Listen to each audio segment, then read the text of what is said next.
Bonjour à tous et bienvenue sur ce JT un peu particulier. Et oui, malgré le confinement, l'équipe d'Air France continue à vous proposer du contenu même à distance. Aujourd'hui, j'aurai l'honneur de partager l'émission du JT avec Clara, Alizée et Audrey qui nous présenteront chacune leur chronique. Au sommaire de notre émission, nous aborderons la question des violences policières pendant le confinement. Sur les réseaux sociaux, de nombreuses vidéos ont été partagées par des habitants de banlieue montrant des interpellations policières musclées à l'encontre de jeunes issus de quartiers populaires. Alizée, quant à elle, nous parlera des applications qui connaissent un énorme succès pendant ce confinement. Je parle bien entendu de Zoom ou encore House Party qui font concurrence avec les autres applications de communication. Si les cours se sont brusquement arrêtés en raison du confinement, l'université de Yale offre des cours sur le bonheur. Et oui, cela peut sembler étonnant, et c'est Clara qui s'est penchée sur la question.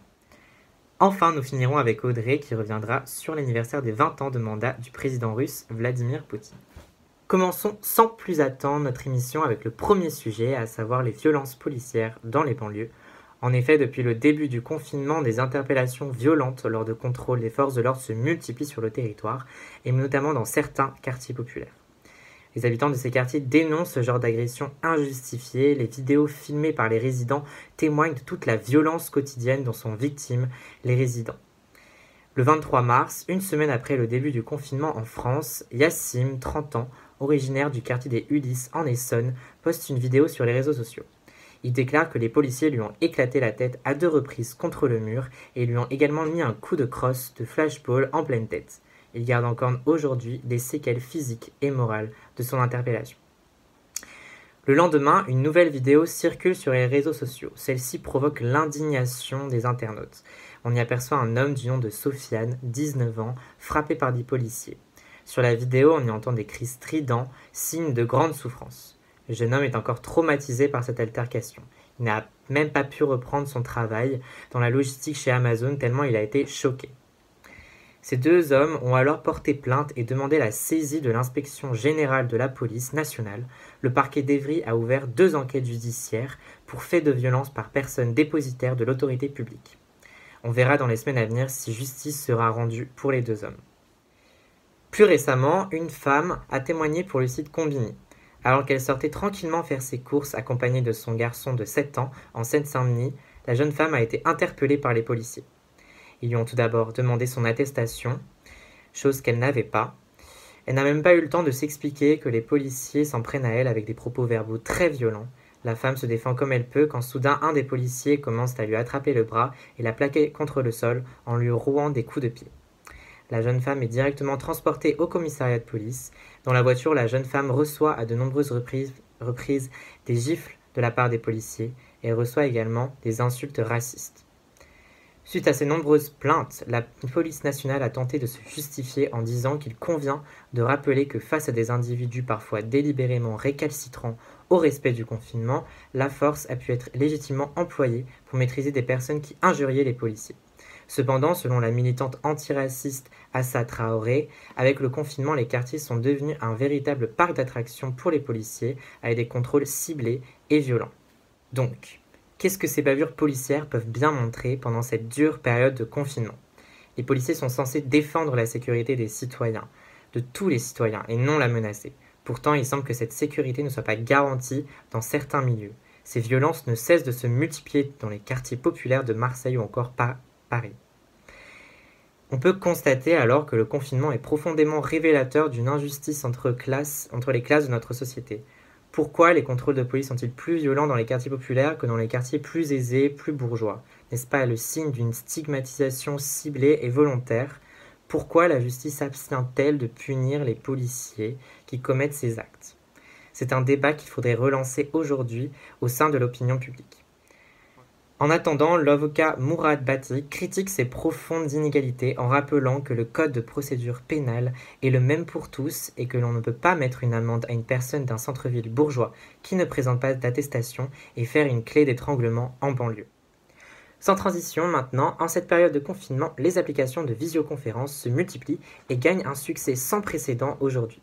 Que ce soit pour suivre les cours ou échanger avec ses proches, ces applications sont devenues les nouveaux moyens de communication de notre confinement. C'est Alizée qui nous en parle aujourd'hui. Bonjour à tous, alors je vais vous parler des nouvelles manières de communiquer qui ont émergé durant le confinement. Depuis le 17 mars, jour 1 du confinement en France, le nombre de téléchargements d'applications de chat a explosé. Dans le top 10 des applications les plus populaires de l'App Store, on compte d'ailleurs pas moins de 6 applications de chat. Parmi elles, bien entendu, on trouve les plus connues, qui sont Skype, WhatsApp ou encore Discord. Mais ces dernières sont désormais concurrencées par l'apparition de nouvelles applications, telles que Zoom, House Party ou encore Plateau. Cependant, contrairement à ce que l'on pourrait penser, ces applications ne sont pas récentes et existent pour la plupart depuis plus de 4 ans. Alors comment expliquer le succès soudain de ces applications ? Eh bien, on peut y voir plusieurs explications. Tout d'abord, certaines permettent de réaliser des appels vidéo avec de nombreuses personnes. Donc c'est le cas de House Party qui permet d'aller jusqu'à 8 participants, mais surtout de Zoom qui atteint les 100 participants. Ensuite, d'autres proposent de jouer à des jeux en même temps que l'on est en train d'appeler. Donc ça va être le cas de House Party. Et d'autres proposent un chat intégré, donc c'est le cas de Plateau qui vous permet de chatter avec vos amis et d'avoir accès à une multitude de jeux en ligne.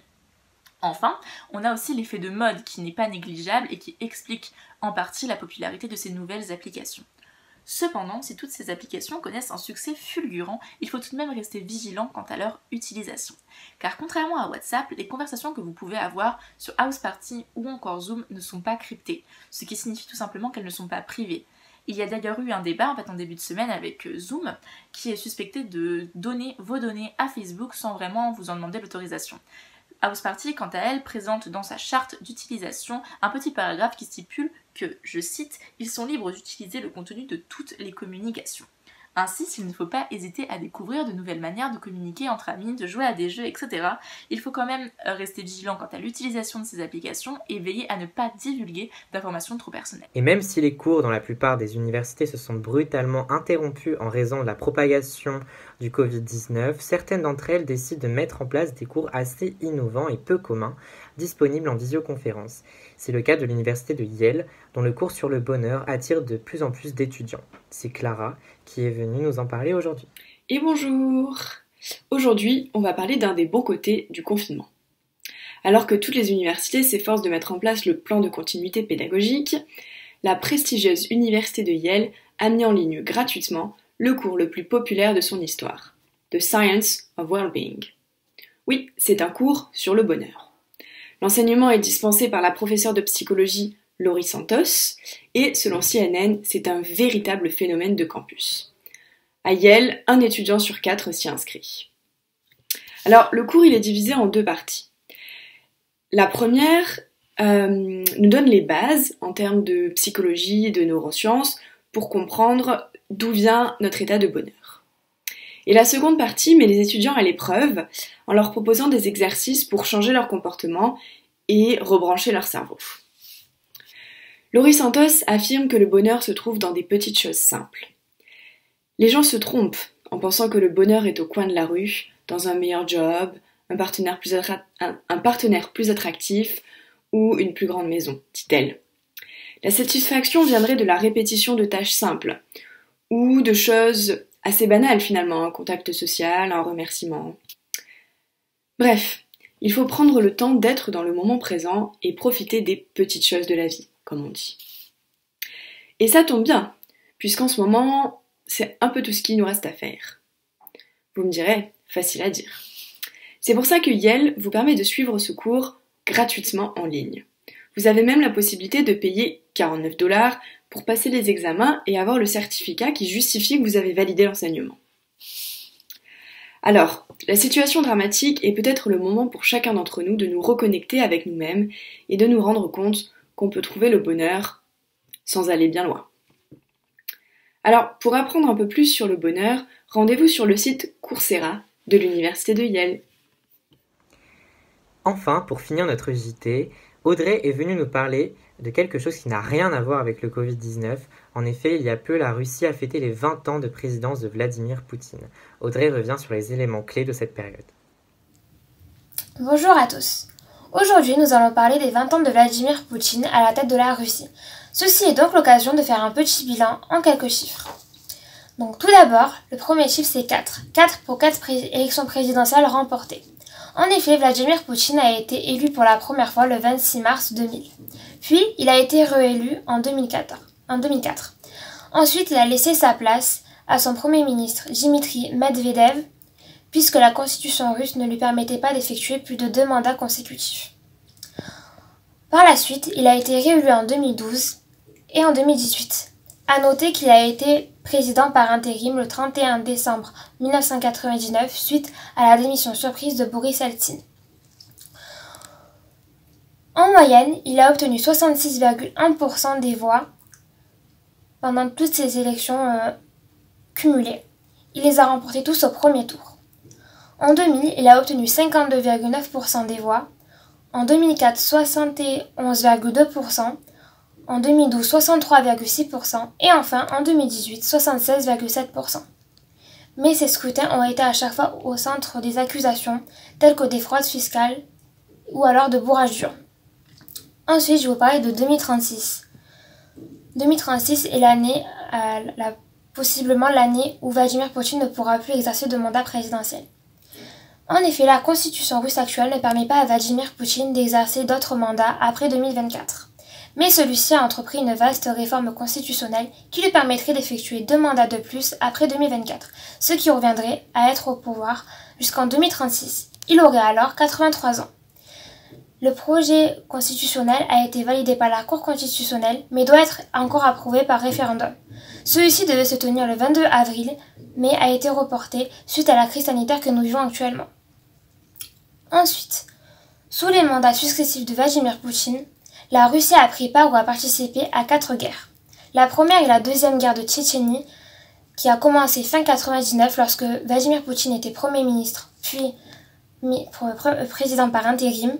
Cette guerre a duré 10 ans. Ensuite, la Russie a participé à la deuxième guerre d'Odessie en août 2008, ce qui a mené à la reconnaissance par Moscou de 2 territoires séparatistes géorgiens. Ensuite, nous avons la guerre de Donbass, toujours en cours. Elle oppose depuis 2014 l'Ukraine aux séparatistes pro-russes de l'Est du pays. Enfin, sur le territoire international, la Russie participe à la guerre de Syrie en apportant son soutien à Bachar al-Assad. Un autre point, en 2020, Vladimir Poutine a été massivement contesté par la rue à 2 reprises seulement. Tout d'abord entre 2011 et 2012, où des dizaines de manifestants s'insurgeaient contre son retour au pouvoir. Puis en 2019, où les protestataires réclamaient des élections libres après le rejet de dizaines de candidatures indépendantes pour un scrutin local. Ces 2 mouvements ont été massivement réprimés et ont mené à beaucoup d'arrestations. Enfin, c'est sous Vladimir Poutine que la Russie a été exclue du G8, devenu G7, le sommet annuel des dirigeants des plus grandes puissances mondiales. Elle en a été chassée en 2014 suite à l'annexion de la Crimée qui a été jugée illégale par les pays occidentaux. En 2019, le président Emmanuel Macron a ouvert la porte à une réintégration de la Russie à la table du G8. Cela fait suite à la demande qu'avait fait Donald Trump, président des États-Unis, en 2018. Pour finir, la Russie a accueilli 2 grands événements sportifs. Poutine s'est servi du sport, élément incontournable du soft power, pour asseoir sa puissance et sa légitimité internationale. Ainsi, en 20 ans, son pays a accueilli les 2 plus grands événements sportifs de la planète, à savoir les Jeux Olympiques de Sochi en 2014 et la Coupe du Monde de football en 2018. Mais le scandale de dopage a entaché l'image de la Russie dans le domaine du sport. Voilà, c'était tout pour aujourd'hui, donc j'espère que ça vous a plu et que vous en savez plus maintenant sur les mandats de Vladimir Poutine. Donc, je vous dis à bientôt et prenez soin de vous et surtout restez chez vous. Bye. Et voilà, c'est la fin de notre JT spécial confinement. On se retrouve pour une prochaine émission dans les semaines à venir. En attendant, prenez soin de vous et prenez soin de vos proches. Restez chez vous. À bientôt sur la chaîne Hertz en Provence.